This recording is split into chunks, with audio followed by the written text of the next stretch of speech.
नमस्ते दोस्तों भाई लोग, आप लोग देखा था Dhanji news Bhojpuri YouTube channel में स्वागत है। जो भाई लोग चैनल सब्सक्राइब नहीं किए हैं तो प्लीज़ भाई लोग चैनल सब्सक्राइब कर लीजिए। सबसे पहले ऐसा भोजपुरी ब्रेकिंग लेटेस्ट अपडेट जानकारी जानने के लिए और शुरू से अंत तक इस वीडियो में बना रहेगा भाई लोग, आपसे बीच में चैनल पर जानकारी मिल जाए करेगा।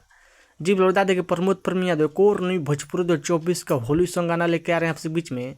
उस गाना के फाइनल पोस्टर एक जारी कर देगा। जब देख रहे हैं हम स्क्रीन पर, जिस गाना का टाइटल है बहरे भतार गोइल बा। इस सॉन्ग को गाए हैं सिंगल प्रमोद प्रेमी यादव गाना गाए हैं, जिस गाना का टाइटल है बहरे भतार गोइल बा। इस गीत को लिखे हैं रवि यादव।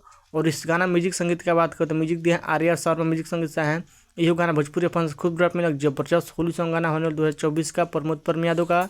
इस वीडियो में देखने को मिलेगा प्रमोद प्रेमी यादव और पर्मिला घोष वीडियो में देखने को मिलेगा, जिस गाना का टाइटल है बहरे भतार गोइल बा। इस गाना फुल वीडियो लॉन्च किया जाएगा आपसे बीच मैंने की कल सुबह 13 फरवरी का सुबह 6 बजे गणनायक फिल्म यूट्यूब चैनल पर देखने सुनने को मिलेगा।